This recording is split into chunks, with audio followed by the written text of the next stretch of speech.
Alors, pour le chapitre sur les valeurs propres et les vecteurs propres, on a fait la première partie. Donc là, on va continuer la suite.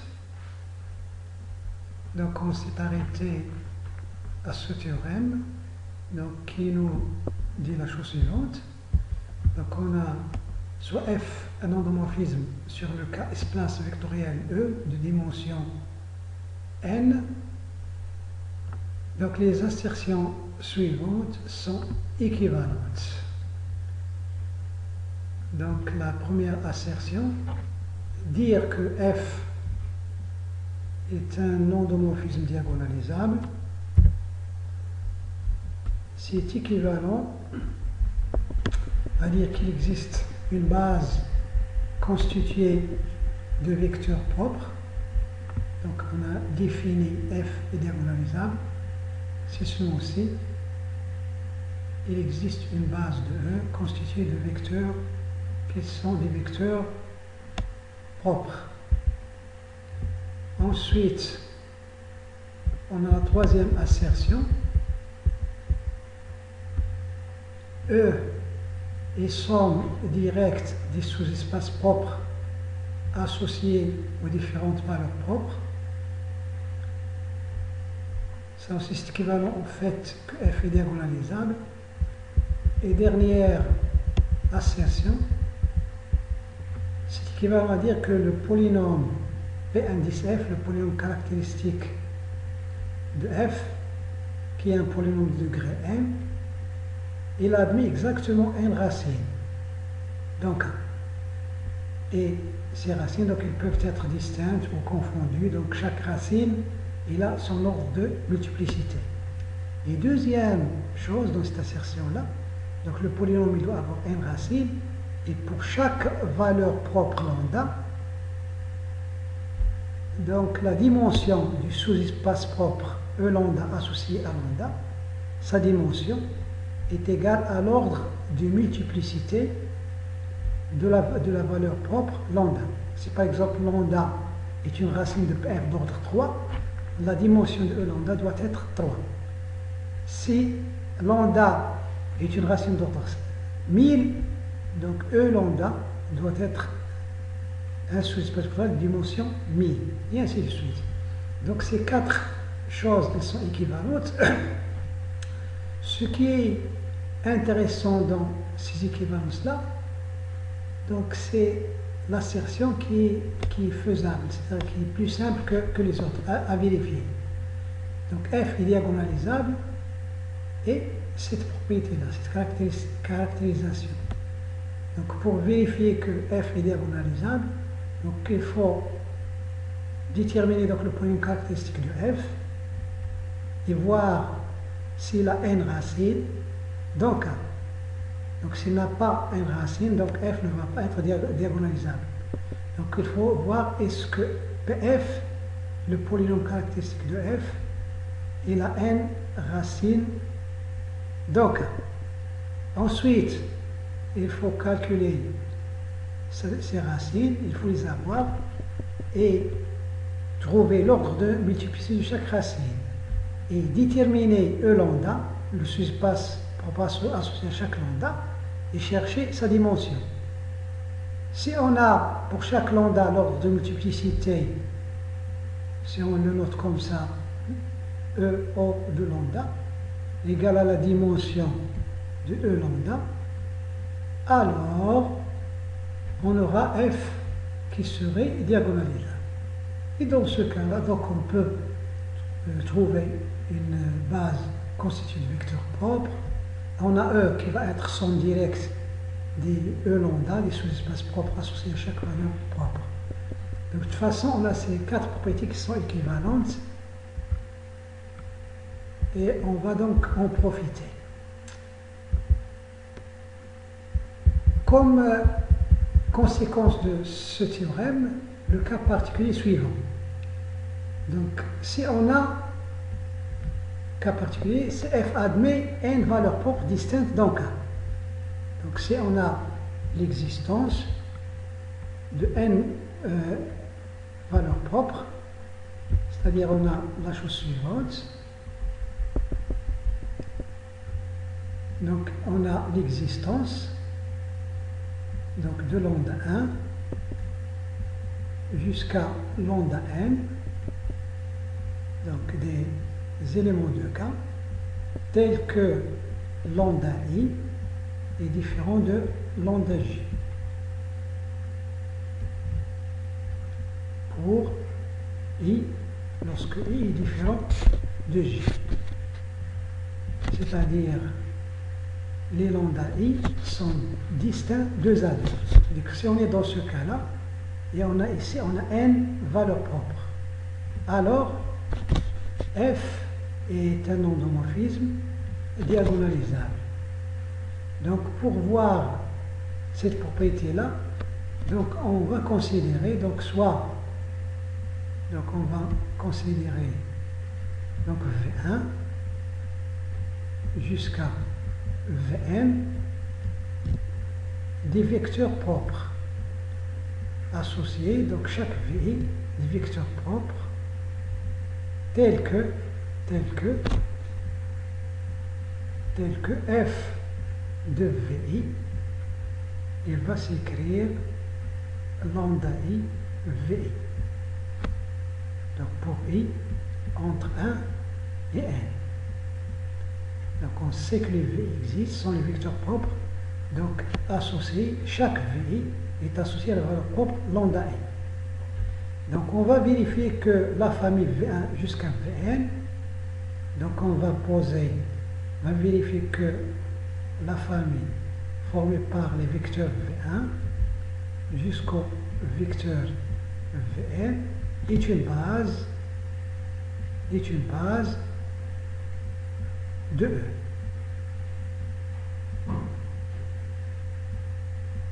Et là, on travaille dans le cas, on a la dimension de E égale n. On a la dimension de E est déjà égale à n.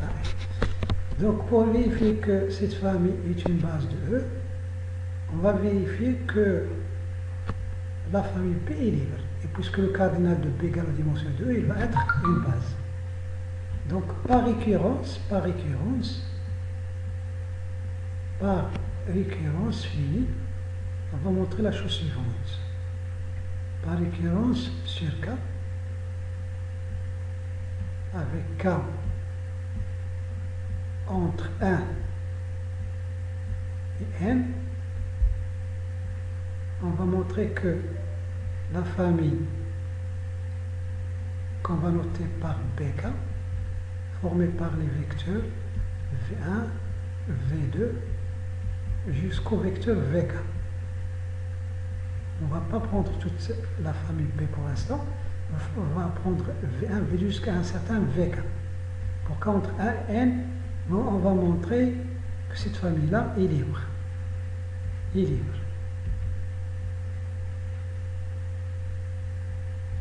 Donc si on arrive à faire ça, et donc lorsqu'on va prendre K égale à n, on aura Bn qui serait égal à la famille B. Donc pour voir que la famille BK est libre, donc pour K, on peut partir de K égale à 1, K égale à 2, donc pour K égale à 1. Pour K égale à 1, la famille B1 contient un seul vecteur propre. V1 est différent de 0E, puisque c'est un vecteur propre. Donc, B1 est libre.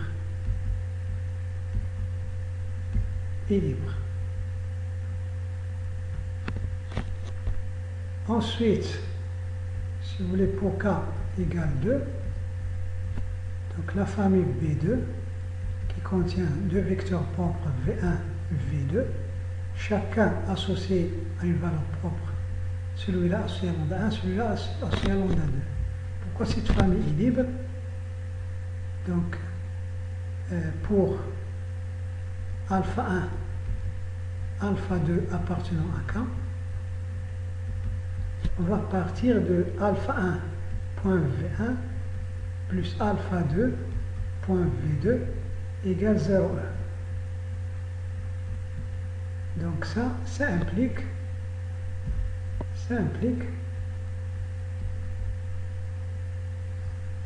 des choses. Parmi les choses que ça implique, donc si on multiplie cette égalité par la valeur propre lambda 2, on va avoir lambda 2 point le vecteur alpha 1 point V1 plus alpha 2 point V2, c'est égal à lambda 2 point 0,1, c'est égal 0,1. Ça c'est d'une part. Et si on applique f à chaque terme de cette égalité-là, on va avoir f de alpha 1 V1 plus alpha 2 V2 égale f de 0,1, puisque f est un endomorphisme, donc ça fait 0,1. Et c'est égal, cette quantité-là est égale, f d'une combinaison linéaire, c'est alpha 1 f de V1 plus alpha 2 f de V2. C'est-à-dire, on va avoir la chose suivante. Le produit ici, le produit externe, donc on utilise les propriétés de calcul dans un espace vectoriel, ça va nous faire lambda 2 alpha 1 point V1 plus, là je ne détaille pas pourquoi, on a donc ces, donc lambda 2 ensuite, alpha 2, le tout point V2, ça serait égal à 0,1. Ici on aurait alpha 1 point lambda 1 V1 plus alpha 2 point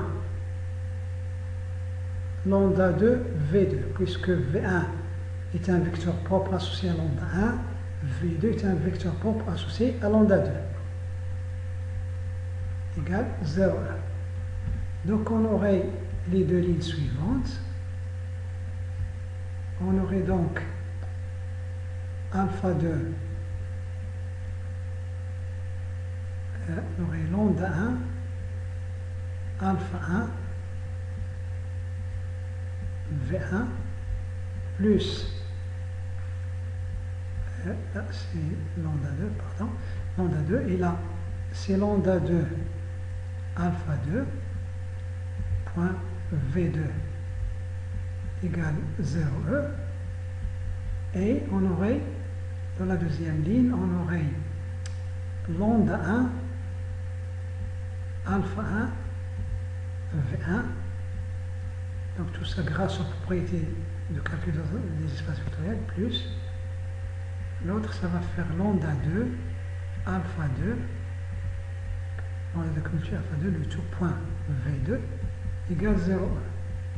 Ce qui implique, en faisant la différence, donc L1, là c'est L2, si je fais par exemple celle-là moins celle-là, lambda 2 alpha 2, lambda 2 alpha 2, donc ce terme va disparaître. Et je vais avoir lambda 2 alpha 1 point V1 moins lambda 1 alpha 1 égale 0,1 moins 0,1, donc ça fait 0,1. Donc là, j'ai fait L1 moins L2. Ce qui me donne tout simplement, en utilisant, donc là c'est un V1. Donc en utilisant la propriété de calcul dans un espace vectoriel, donc là, je vais avoir tout de suite quelque chose de la forme alpha 1 qui multiplie lambda 2 moins lambda 1, donc ça c'est un scalaire, le tout, point le vecteur V1, qui est égal à 0,1. Puisque ce vecteur est différent de 0, ce n'est pas le vecteur nul, d'après les propriétés des espaces vectoriels, c'est le scalaire qui est nul. Donc je vais avoir alpha 1 fois lambda 2 moins lambda 1 qui est égal le 0. Le 0 de K, c'est-à-dire le 0 de R ou de C. Ça, c'est un produit entre deux éléments de K. Et ce produit-là égale 0, puisque lambda 2 est différent de lambda 1, ça c'est différent de 0. Donc j'obtiens alpha 1 égale 0.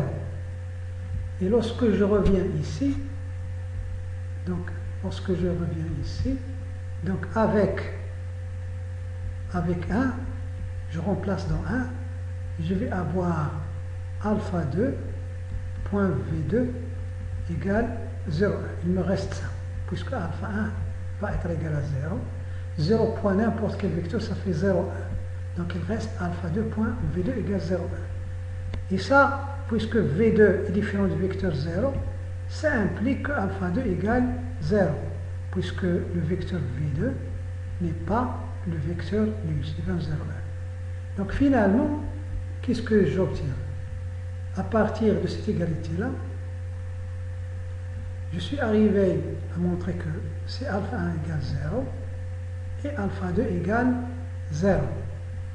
Ce qui veut dire que la famille V1, V2, donc ce qui implique que la famille V1, V2 est une famille, donc d'où V1, V2 est une famille libre. Est une famille libre. Pour K égale 2. Donc on va faire l'hypothèse de récurrence. On va faire l'hypothèse de récurrence. Donc là on arrive, comme je viens de le dire, à partir de cette égalité-là. Et ces calculs, on vient de montrer que alpha 1 égale 0, alpha 2 égale 0. Ce qui veut dire que cette famille-là, qui contient le vecteur V1, V2, est une famille libre. Donc on va faire la récurrence suivante. Par hypothèse, on va faire supposer qu'on a V1 jusqu'à Vk-1, une famille libre. Donc on va supposer, donc l'hypothèse de récurrence,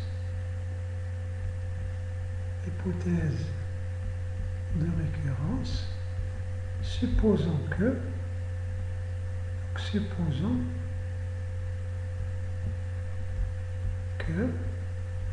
la famille V1 jusqu'à Vk-1 est libre.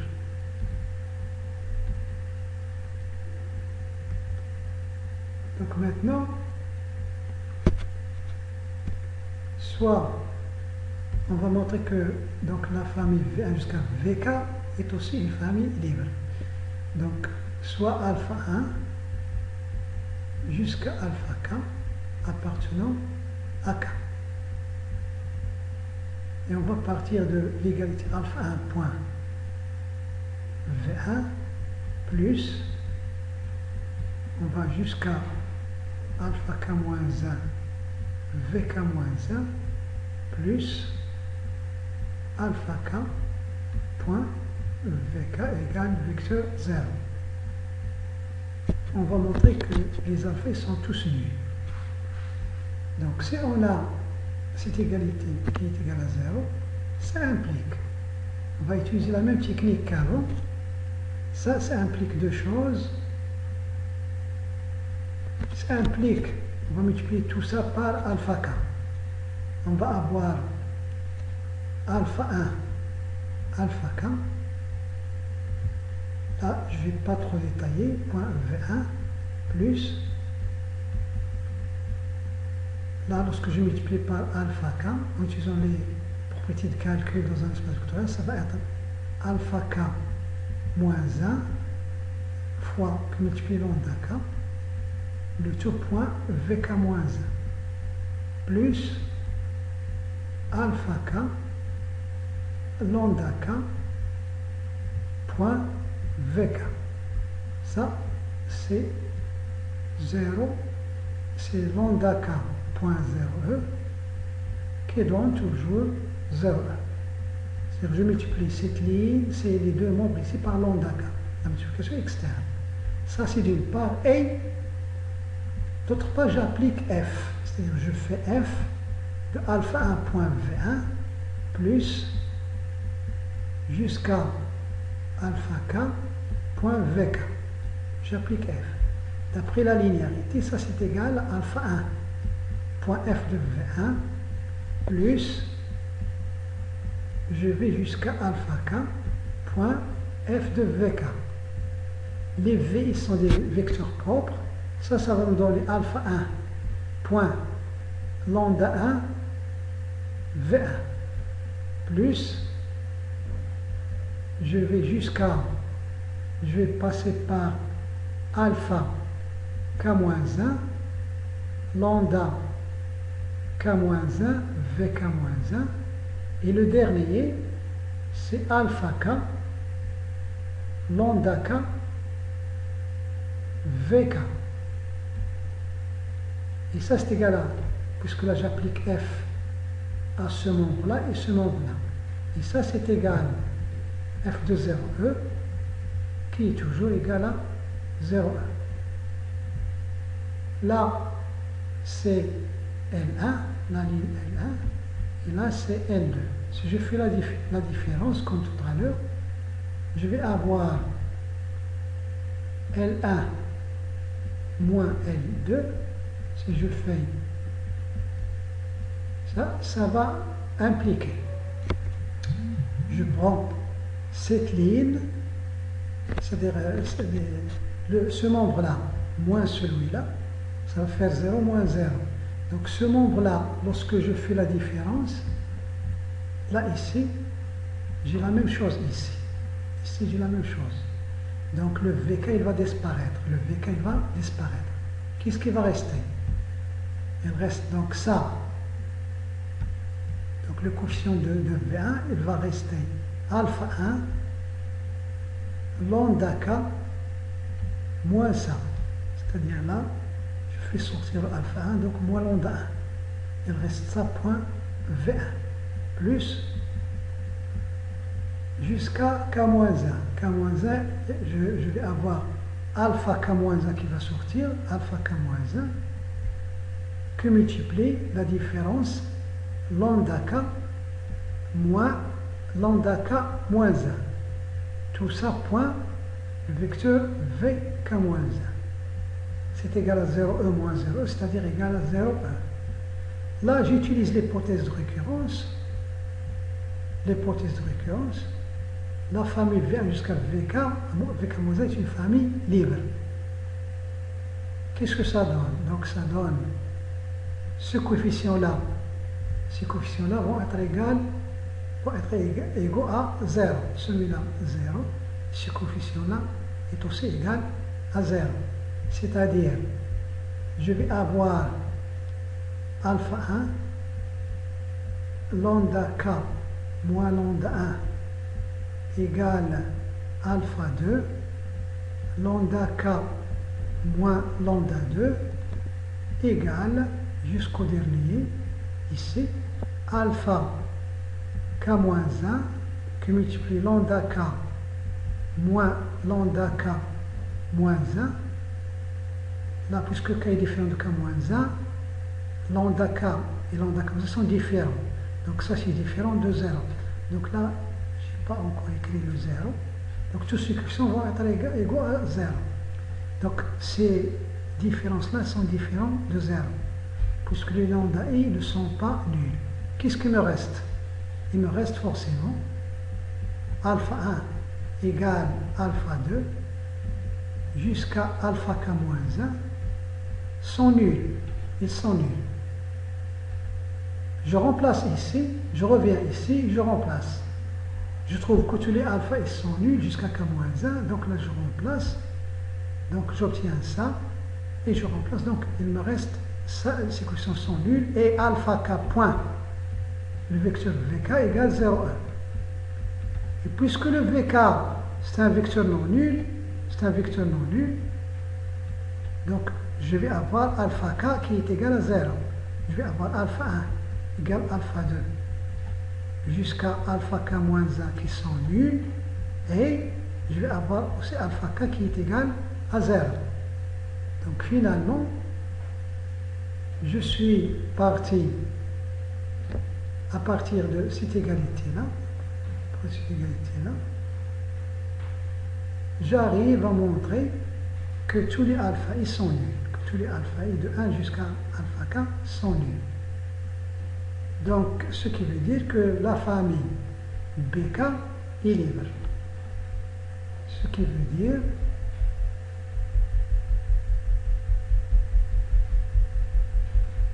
donc si je suppose que alpha, la famille BK-1 est libre, donc par suite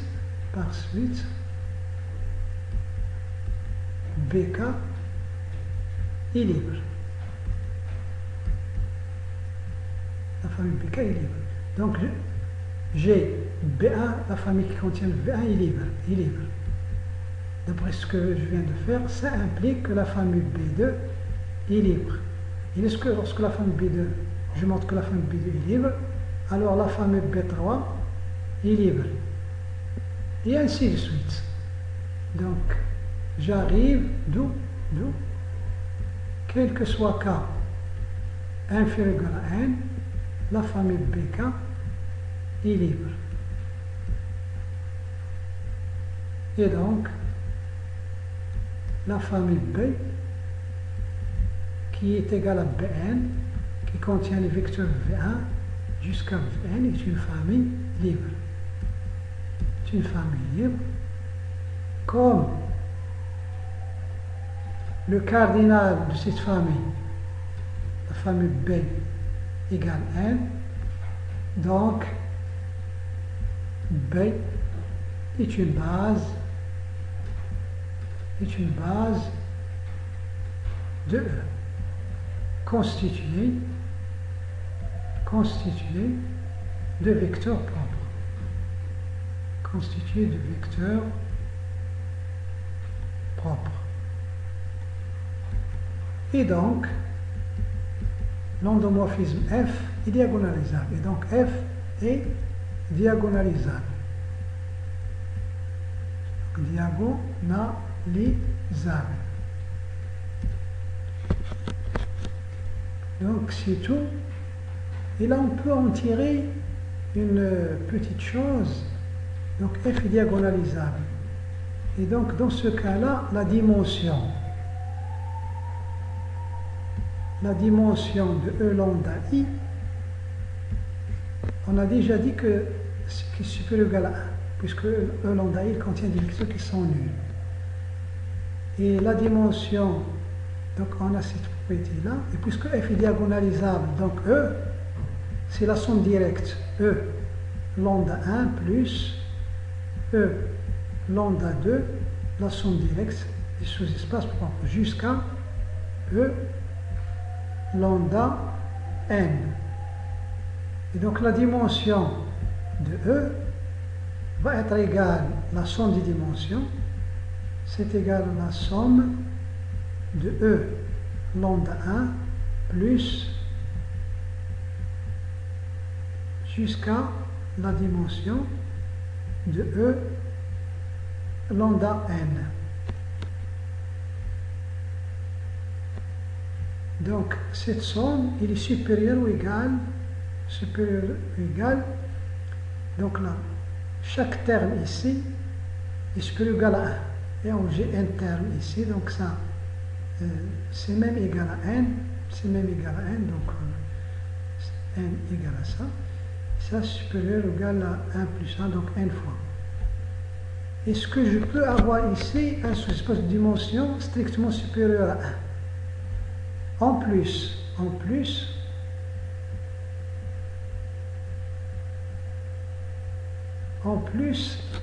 si il existe I telle que la dimension de E lambda I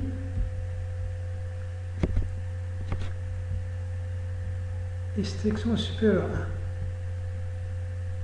1. Donc, cette somme-là serait strictement supérieure à n. ce qui est faux, puisqu'il est déjà égal à n. Donc ce qui est faux, c'est faux. Donc dans ce cas-là, d'où cette dimension est déjà supérieure ou égale à 1, il ne peut pas être strictement supérieur à 1. Donc dans le cas de n valeurs propres, la dimension de chaque E lambda I est égale à 1. Cette dimension-là est égale à 1. On peut le voir autrement, mais là c'est comme conséquence de ce qu'on vient de dire. Donc là on va voir quelques applications de la diagonalisation. Donc prenons cette matrice et on va essayer de calculer les puissances énièmes de A. Donc pour calculer les puissances énièmes de A, donc si on veut aller directement, on va faire A au carré et on fait les calculs. Donc A au carré, donc ça va nous faire, si je pose ici donc 4, 2, moins 1, 1, donc ça fois ça, ça me fait 16, moins 2, ça va me faire un 14 ici, ça, avec ça, ça fait 8 plus 2, ça fait 10. Ensuite, cette colonne avec cette ligne, donc moins 4, moins 1, ça fait un moins 5. Ensuite, cette colonne avec cette ligne, moins 2 plus 1, ça fait un moins 1.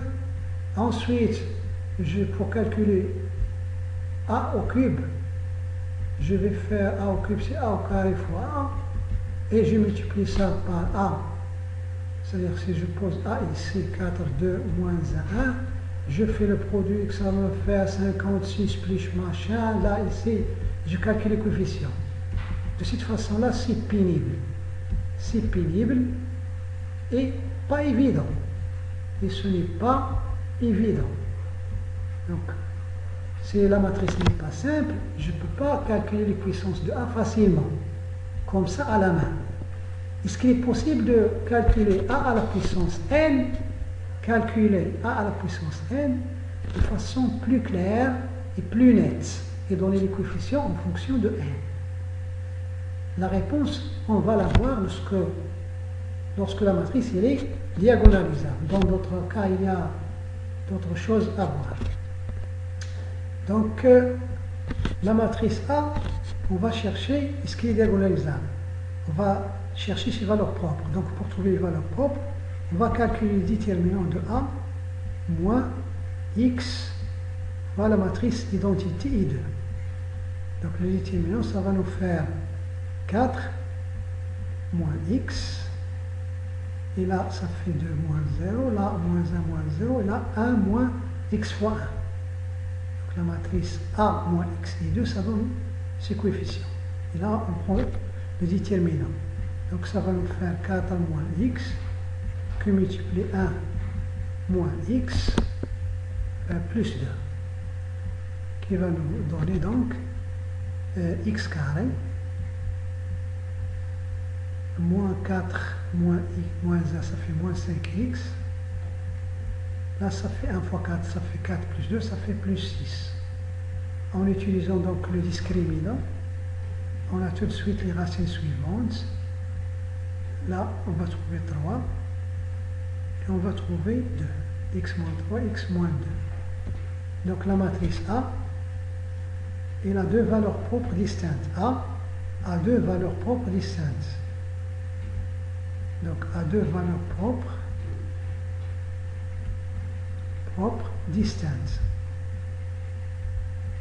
Donc, l'endomorphisme FA va être diagonalisable. Et donc, la matrice A va être diagonalisable.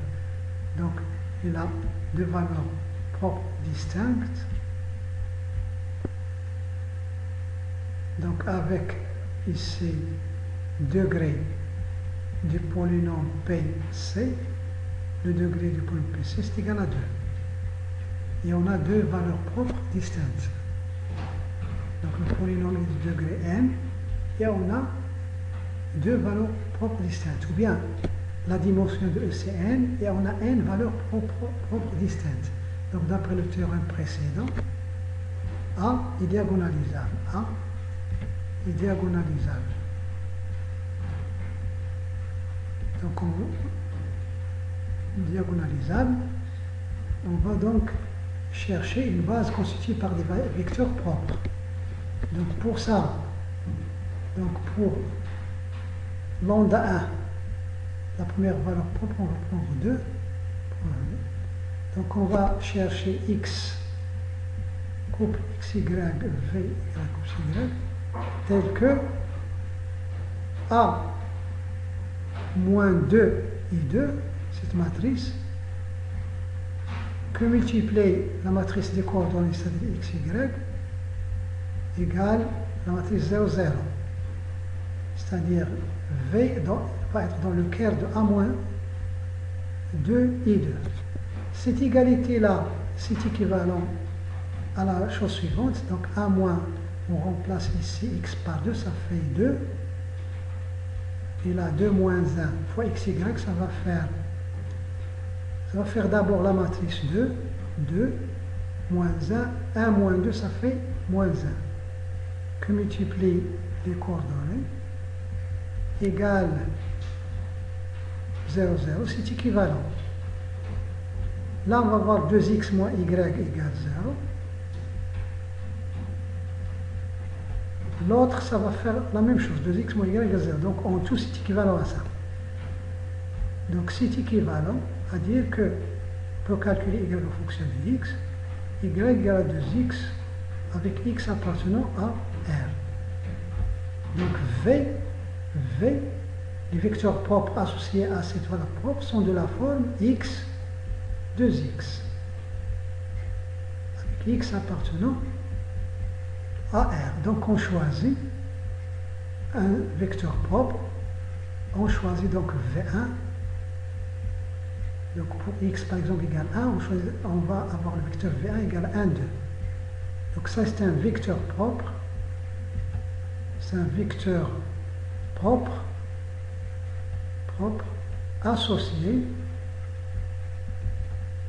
à lambda 1. Donc on va faire la même chose. Donc c'est un vecteur propre associé à lambda 1. Ensuite pour lambda égale à 3. Pour lambda égale à 3. Ensuite pour lambda 2, c'est la valeur propre 3. On va poser V sur un couple xy, un élément de R carré. On cherche V tel que dans ce cas-là, la matrice, donc on remplace x par 3, donc 4 moins 3, ça va faire 1. Et là, donc la matrice, donc cette matrice, donc 4 moins 3, ça fait 1, ici, 1, 2, et là on va avoir moins 1, et là 1 moins 3, moins 2. Donc 1, 2, moins 1, moins 2. 1, 2, moins 1, moins 2. 1, 2, moins 1, moins 2. Ça, c'est la matrice A, moins 3, I2. C'est-à-dire A moins lambda 2, I2. Que multiplie les coordonnées de V qui sont x, y, ça est égal à 0, 0. Puisque ce vecteur doit être dans le quart de A moins 3 I2. Donc cette égalité-là, c'est équivalent à écrire x moins y égale 0. X moins y égale 0. La deuxième ligne, ça va faire 2x moins 2y égale 0. C'est la même chose que celle-là. Si on multiplie les deux termes ici par 2, les deux membres, on obtient ça. Ce qui est équivalent, tout simplement, à x égale y, c'est-à-dire y égale x. X, on va le garder comme paramètre. Donc V est de la forme x, x, avec x appartenant à R. Donc on choisit un vecteur propre associé à lambda 2. On choisit V2 égale le couple 1, 1. C'est un vecteur propre. C'est un vecteur propre associé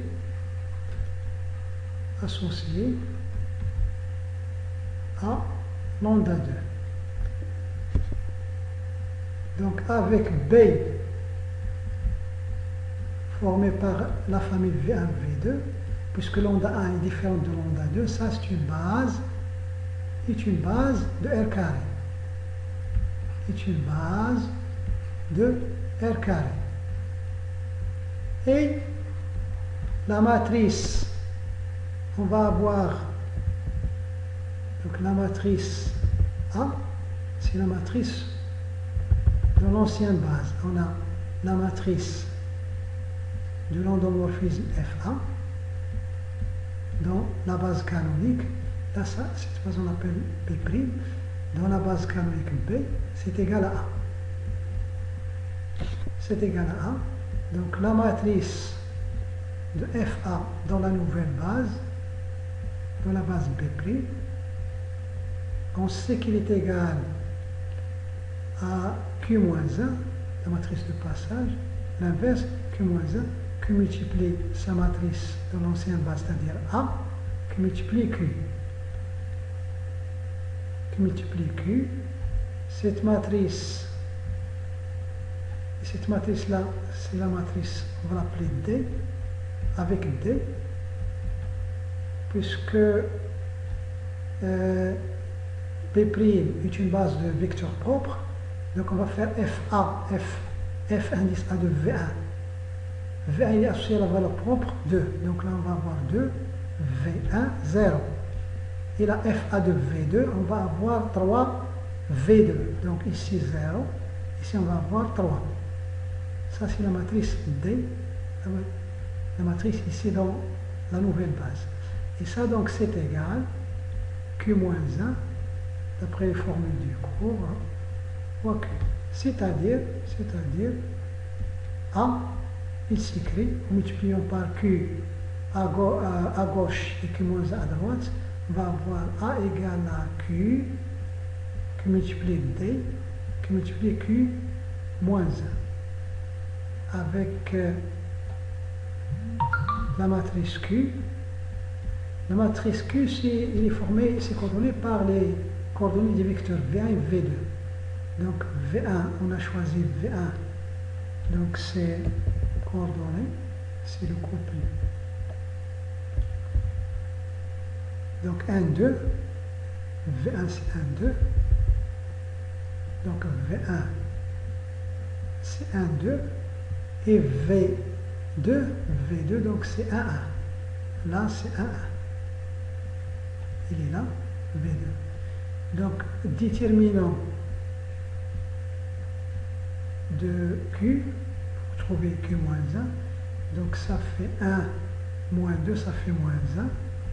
La comatrice de Q, c'est égal, là 1 plus moins, là 1 moins et là 1 plus. Lorsqu'on est là, donc il reste ici 1. Lorsqu'on est là, il reste ici 2. Lorsqu'on se met ici, il reste ici 1. Et lorsqu'on se met là, il reste ici le déterminant 1. Et donc Q-1, c'est 1 sur déterminant de Q, transposé de la comatrice de Q, qui donne donc tout simplement 1 sur moins 1, point, transposé de la comatrice. On transpose cette matrice, donc 1 moins 2 sur la première colonne, moins 1 sur la deuxième colonne. On fait entrer le moins 1 qui est là, ça nous fait tout simplement moins 1, 2, 1, moins 1. Donc là, on a dit que le déterminant c'est moins 1, donc la comatrice, donc lorsqu'on est là, ça fait 1, 2, c'est bien ça, d'accord. Donc on obtient finalement cette matrice. D'où la matrice A qui est égale, donc on peut écrire sous la forme, donc Q fois D fois Q moins 1. Donc on a cette décomposition de la matrice A. On a donc Q, on a Q moins 1, on a D. Maintenant si on veut calculer A au carré, donc ça va nous faire Q fois D fois Q moins 1 ça c'est A, Q multiplie Q fois D fois Q moins 1. Donc A au carré égale à A fois A. Et ça c'est égal.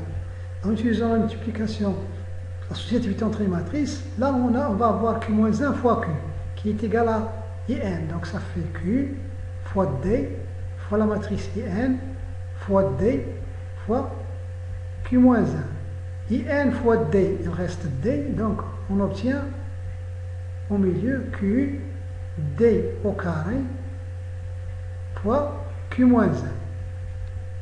Et là on voit donc que A au carré égale à Q fois D au carré fois Q moins 1. Donc par récurrence, on va avoir la chose suivante. Pour N, donc on va supposer, donc on a pour N égale, N c'est la dimension, je prends K égale à 2, pour K égale à 2, A à la puissance K, c'est égal à A au carré, on vient de trouver que c'est égal à Q fois D au carré fois Q moins 1. L'hypothèse de récurrence, on va supposer qu'on a montré que A à puissance K moins 1 égale à Q multiplié D puissance K moins 1, Q multiplié Q moins 1. Donc pour K, A à la puissance K, par définition, D de la puissance, on sait que c'est égal à A puissance K moins 1, Q multiplié A. Ça fait. Donc d'après l'hypothèse de récurrence, A puissance K moins 1, on a supposé qu'il est égal à Q fois D puissance K moins 1, Q multiplié Q moins 1. Entre parenthèses, tout ça, Q multiplié A. A, c'est égal à Q fois D fois Q moins 1. En utilisant les propriétés de calcul entre les matrices, là c'est Q moins 1 fois Q. Ça va faire la matrice IN. La matrice IN fois D, ça donne toujours D, puisque ça c'est l'élément de la multiplication. Donc là il reste tout simplement Q multiplié D puissance K moins 1, Q multiplié la matrice D, Q multiplié Q moins 1. C'est-à-dire Q moins 1 Q multiplié D, c'est D puissance Q, donc c'est D puissance K Q multiplié Q moins 1. Donc cette formule-là, elle est aussi valable. Ce qu'on a supposé ici, elle est aussi valable ici. Donc nous, on a A à la puissance K, c'est tout simplement Q multiplié D puissance K, Q multiplié Q moins 1. Or, D sur matrice diagonale égale à 2, 0, 0, 3. Donc si on fait D au carré, donc sur D brouillon, donc on va poser donc ici 2, 0, 0, 3. Donc 2, on va sur D brouillon, on va faire le produit, donc on va faire 2, 0, 0, 3. Donc le produit de deux matrices, le carré d'une matrice diagonale. Ça va faire la chose suivante. Donc 2 0 fois 2 0, ça fait 2 fois 2. Donc le terme qui est là, ça va faire 2 au carré. Ensuite, 2 0 avec 0, 3. 2 fois 0 plus 0 fois 3, ça va faire 1 0. Ensuite, 0, 3 fois 2 0. 0 fois 2 plus 0 fois 3. Ça va faire 1 0. Ensuite, cette colonne avec cette ligne, ça fait 0 fois 0 plus 3 fois 3. Ça va faire 3 au carré. 3 au carré. Donc, par récurrence, on va avoir 2 puissance K qui va être égal à 2 puissance K, 0, 0, 3 puissance K. Les puissances d'une matrice diagonale, elles sont simples à calculer. Donc, d'où la matrice A à la puissance K avec K, un entier supérieur égal à 1, c'est tout simplement égal à la matrice Q. La matrice Q, on revient à la matrice Q. Donc ça fait 1, 2, 1, 1. Donc là, ça fait 1, 2, 1, 1. D puissance k, ça fait 2 puissance k, 0, 0, 3 puissance k. Q multiplie Q moins 1. La matrice Q moins 1, donc on a obtenu donc la matrice moins 1, 2, donc moins 1, 2, 1, moins 1, 1, moins 1. Donc ça c'est la matrice A à la puissance K. Et donc on fait le calcul, donc ça c'est égal, fait ça fois ça, ensuite fois ça, ou bien ça fois ça, ensuite fois ça, c'est associatif. Donc on va faire la deuxième avec la troisième. Cette matrice que multiplie le produit entre celle-là et celle-là. Donc cette colonne avec cette ligne, ça fait moins 2 puissance k. Cette colonne avec cette ligne, ça fait 0, 2, 3 puissance k. Ensuite, cette colonne avec cette ligne, ça fait 1 fois 2 puissance k. Ensuite, cette colonne avec cette ligne, ça fait 0, moins 3 puissance k. Là, ça fait moins 3 puissance k. Ensuite, fait le produit avec l'autre matrice. Donc, cette colonne avec cette ligne, ça fait ça fois 1 plus ça fois 1. Donc, ça va nous faire 2 que multiplié 3 puissance k moins 2 puissance k. Ensuite, cette colonne avec cette ligne, ça va nous faire ça fois ça plus ça fois ça. Donc ça va faire 2 fois 3 puissance k moins 2 puissance k plus 1. Ensuite, cette colonne avec cette ligne, ça va nous faire 2 puissance k moins 3 puissance k. Ensuite, cette colonne avec cette ligne, ça fait donc 2 puissance k plus 1 moins 3 puissance k. Donc, si nos calculs sont justes, donc là, on n'a pas le temps pour tout revérifier. Donc on est arrivé à exprimer a à la puissance k en fonction de k directement. Et là, ça c'est a à la puissance k en fonction de k. Si je veux par exemple a à la puissance 10, il suffit de remplacer k ici par 10 et j'ai les coefficients. Donc ça c'est mieux, c'est plus rapide et c'est plus élégant que de calculer les puissances de k petit à petit, doucement, ça va être pénible. Donc de toute façon, donc, on a a à la puissance k et de la forme a indice k, b indice k, c indice k, d indice k. On va avoir besoin de cette forme, de cette matrice-là. Et pour ne pas oublier, donc ça c'est le coefficient A indice K, B indice K, C indice K et D indice K. On va les utiliser après. Donc ça, c'est une chose. Donc deuxième application de la diagonalisation. Donc là, c'est pour le calcul des termes généraux des suites récurrentes. Donc, les suites récurrentes, ce sont des suites dont les termes, un ordre donné, sont donnés en fonction des termes précédents. Un plus 1 est donné en fonction de un moins 1, ainsi de suite. Lorsqu'on a une seule suite. Et lorsqu'on a deux suites qui sont des suites récurrentes, ils sont liés. Donc on a un plus 1, il est donné en fonction de un, vn, moins 1, vn moins 1, ainsi de suite. La même chose pour vn plus 1. Donc le terme de la suite un ordre donné, est donné en fonction des termes précédents. Des termes de et vn. La même chose pour vn. Donc là, supposons qu'on a une suite, deux suites qui vérifient cette relation-là. Par exemple, un, ça peut être par exemple, c'est pas maintenant, par exemple le nombre d'une certaine espèce. On a deux espèces, par exemple des mouches et des araignées. Des araignées. Les araignées, ils mangent les mouches pour se nourrir, et donc le nombre des mouches et des araignées sont dépendants. S'il n'y a plus de mouches, il n'y aurait plus d'araignées.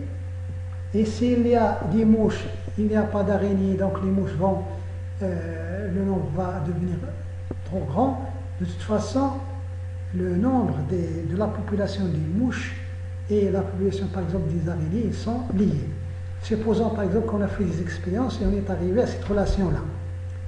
Donc, le nombre des mouches le jour n plus 1, c'est égal à 4 fois le nombre des mouches d'hier moins le nombre des araignées. Par exemple, le nombre des araignées d'aujourd'hui, c'est égal à 2 fois le nombre des mouches d'hier plus le nombre des araignées d'hier. Par exemple. Et on se donne U0 et V0.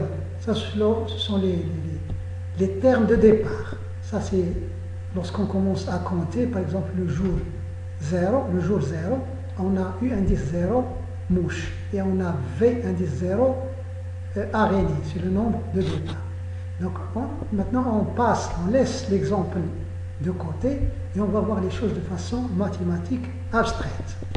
Donc, ce système, c'est un système, donc on va changer son écriture. On va l'écrire en utilisant les matrices. Donc ça, c'est équivalent.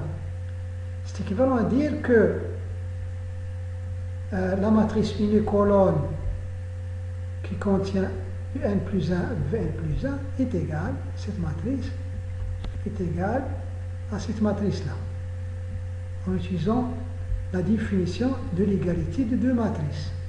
Donc là, on a deux matrices unicolores, ils sont égales, ça veut dire que les coefficients correspondants, ce coefficient égale celui-là et celui-là égale celui-là. Donc c'est le même système. Ça, c'est équivalent. La première matrice, on va la laisser comme elle est. La deuxième matrice, on peut l'écrire en utilisant le calcul matriciel. On peut l'écrire comme forme de produit de deux matrices. Là, on a les UN, Vn. Donc là, on va écrire UN. Et là, on va écrire Vn. Donc ici, dans cette ligne-là, par quoi on a multiplié N, Vn pour avoir cette quantité-là? Donc là, on a multiplié N par 4 et Vn par 1 moins 1. Et par quoi? Et pour avoir ce résultat-là, donc là, on a multiplié par 2. Et là, on a multiplié par 1. Si on refait le calcul ici, calcul matriciel, ça fait 4 UN moins Vn, donc c'est ça, et le produit de cette colonne avec ça, ça fait 2 UN plus Vn, et ça c'est équivalent, Si on appelle cette matrice, on l'appelle grand Xn, ça c'est une matrice, c'est une grande matrice X indice N, ça dépend de N. Ça, c'est la matrice A, avec laquelle on travaillait avant. Et ça va être, si on appelle ça grand Xn, ça va être grand X indice N plus 1. Donc notre système, il devient équivalent à grand Xn plus 1 égale grand A que multiplie grand Xn. X indice N, c'est une matrice unicolone, et grand A, c'est une matrice carrée, d'ordre 2. Donc, on est arrivé à cette écriture-là. Donc maintenant, on va calculer, on va commencer nos calculs. Donc si on fait, donc on a xn plus 1, donc est égal à xn. Donc on a xn plus 1 est égal donc à a fois xn. Donc pour n égale à 1, on va avoir n indice, x indice 2 égale, même pour n égale à 0, on va avoir x1 xa égale A qui multiplie x0. C'est-à-dire la matrice A qui multiplie la matrice U0, V0, une colonne. Ensuite, x2, c'est égal à A qui multiplie x1. Et c'est égal, x1, c'est égal à A qui multiplie x0. Donc, en tout, ça va donner A au carré qui multiplie x0. Donc là, on commence à voir les puissances de A. Donc, on va montrer par récurrence, on a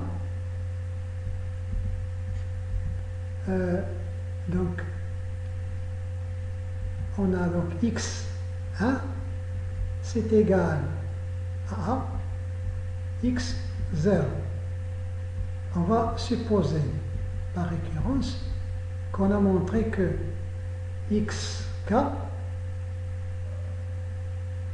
est égal à la puissance k qui multiplie x0.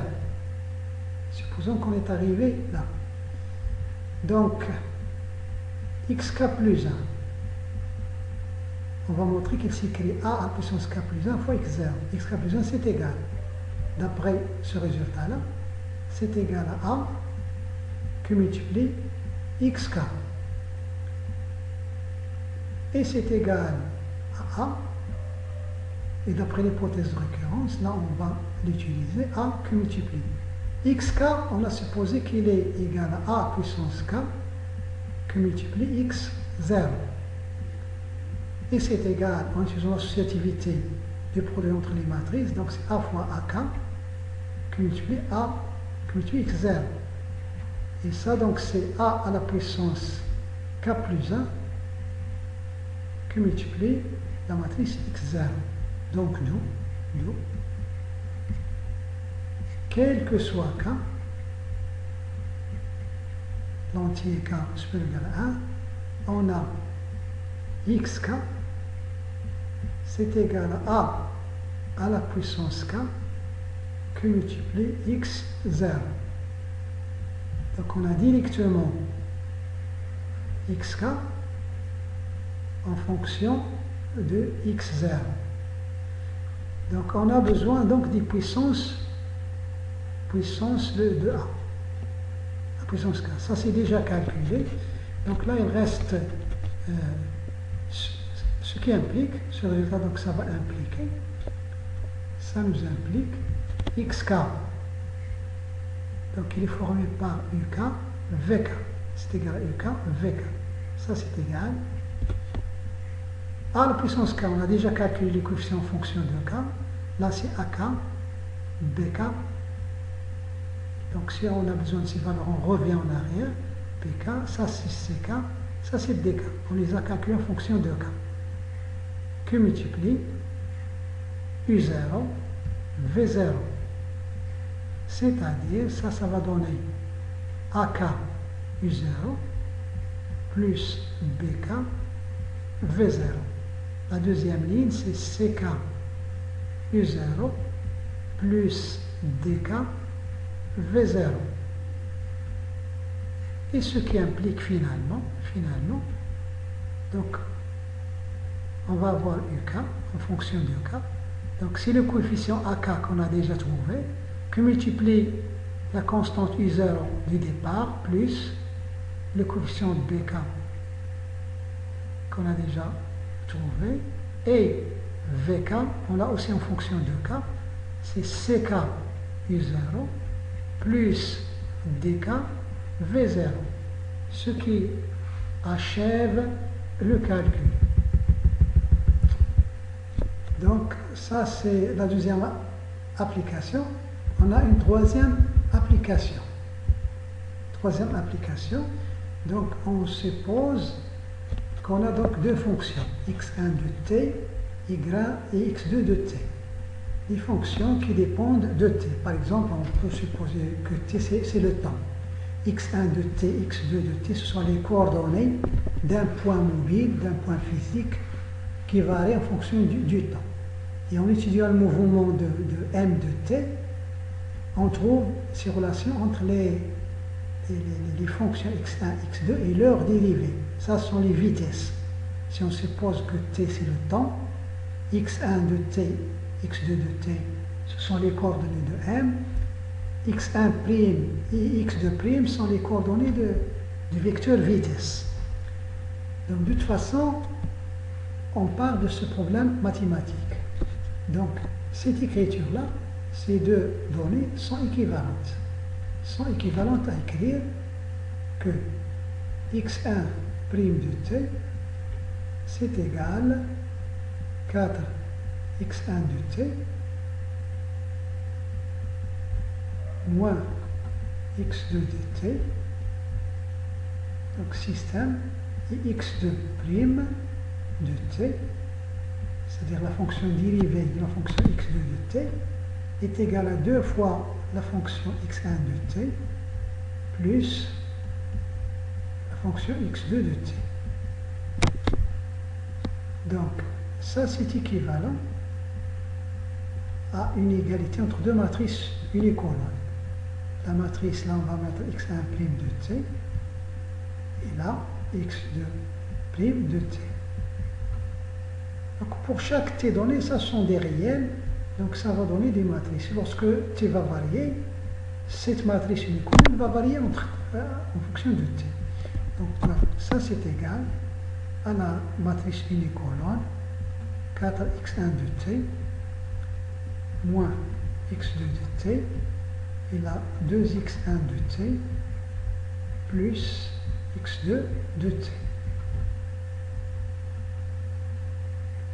Donc ça est équivalent à ça, et là on peut utiliser le calcul matriciel et écrire ça comme produit de deux matrices.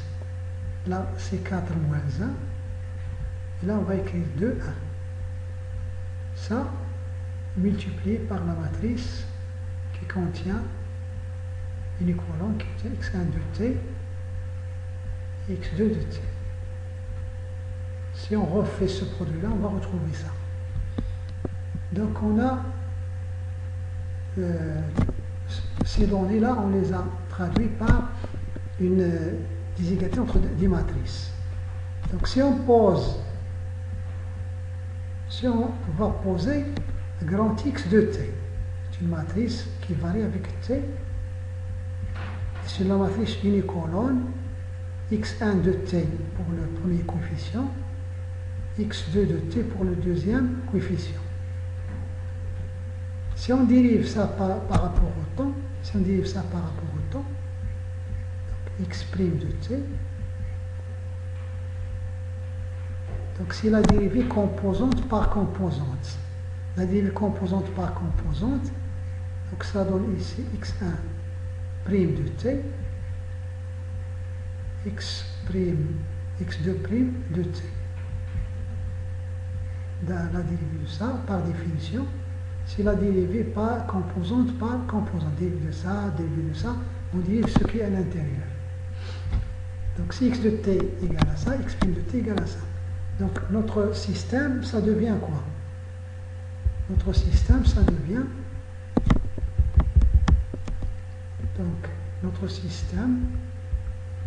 donc notre système S, le système des données qu'on a, donc c'est équivalent x' de t égale la matrice A fois la matrice grand X de t.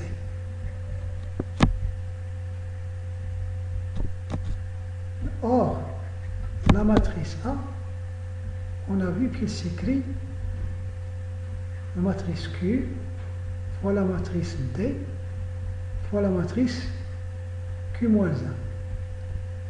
Ça, on a déjà fait ce calcul-là. Avec D, c'est la matrice diagonale 2, 0, 0, 3. La matrice Q, on l'a déjà, c'est donc sûr. On va y revenir après. De toute façon, ça c'est équivalent donc à x' de t égale A, ça fait Q fois D fois la matrice Q-1 fois la matrice unicolore x de t. Et ça c'est équivalent On va multiplier Q par Q-1 à gauche. C'est équivalent à écrire que Q-1, que multiplier la matrice X' de T, c'est égal à D, que multiplier Q-1, que multiplier la matrice X de T.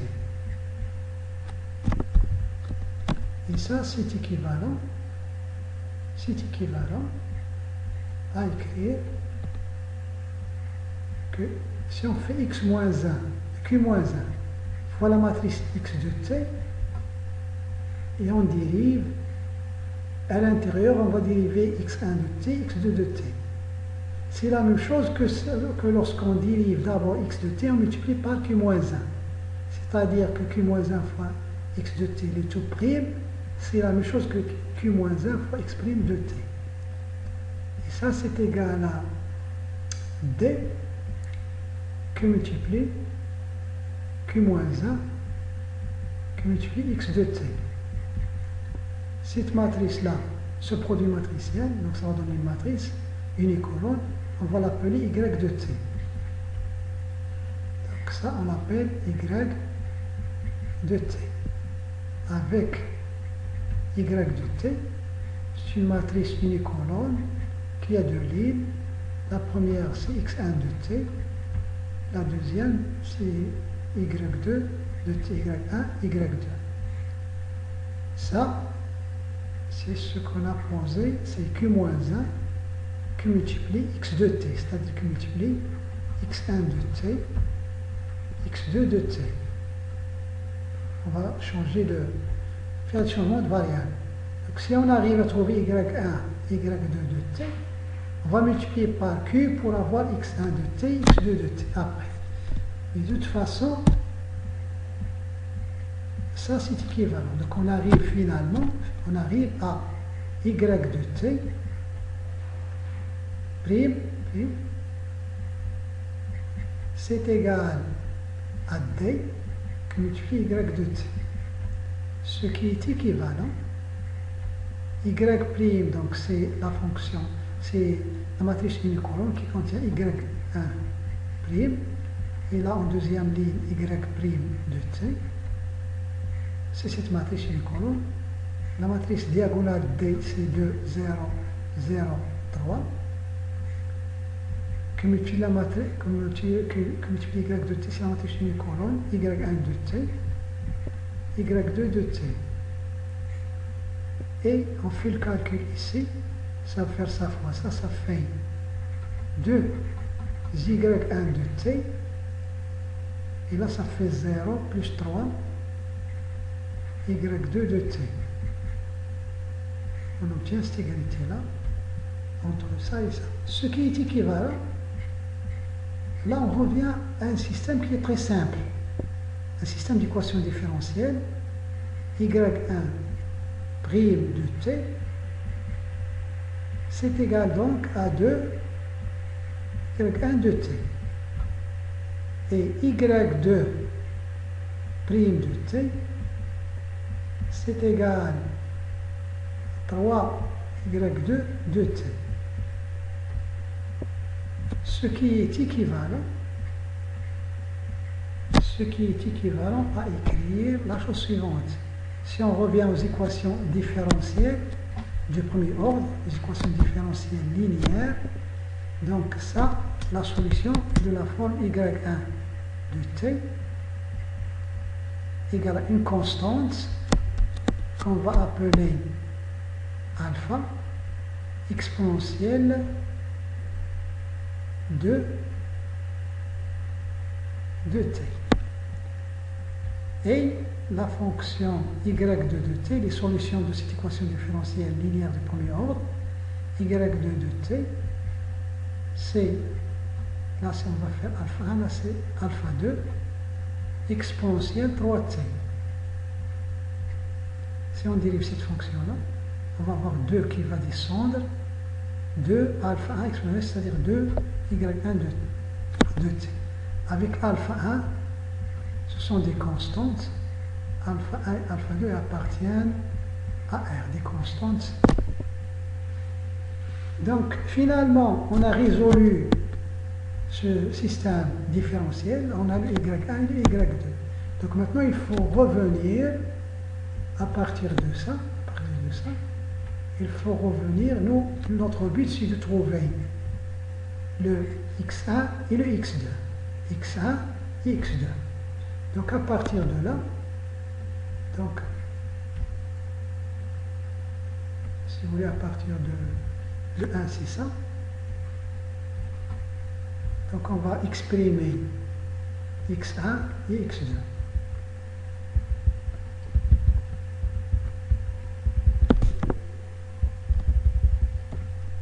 Donc,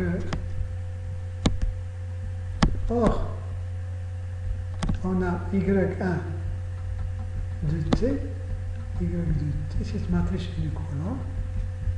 On a posé, ça c'est q moins 1 qui multiplie la matrice x1 de t, x2 de t.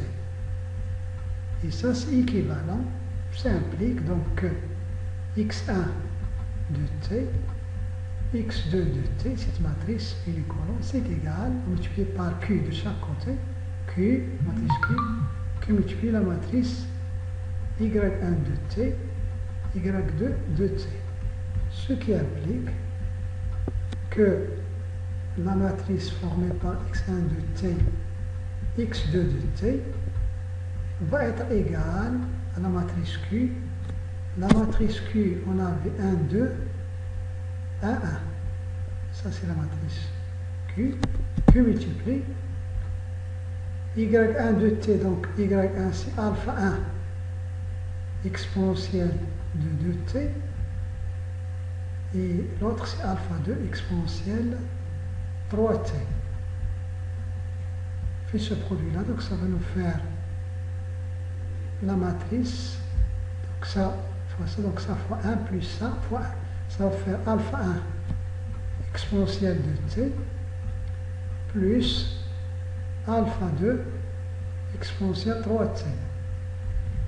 La deuxième ligne, ça fois ça va faire 2 alpha 1 exponentielle de t plus alpha 2 exponentielle 3t. Donc ces deux matrices sont égales, d'où là on peut donner séparément x1 de t et x2 de t. On peut exprimer les fonctions x1 de t et x2 de t en fonction du temps. Ça fait alpha 1 exponentielle de 2t plus alpha 2 exponentielle 3t. Et là, ça va faire 2 alpha 1 exponentielle de t plus alpha 2 exponentielle 3t. Avec alpha 1, alpha 2, ce sont des constantes données. Donc les solutions du système différentiel de départ sont toutes de cette forme-là. x1 est de cette forme-là, x2 est de cette forme-là. Et donc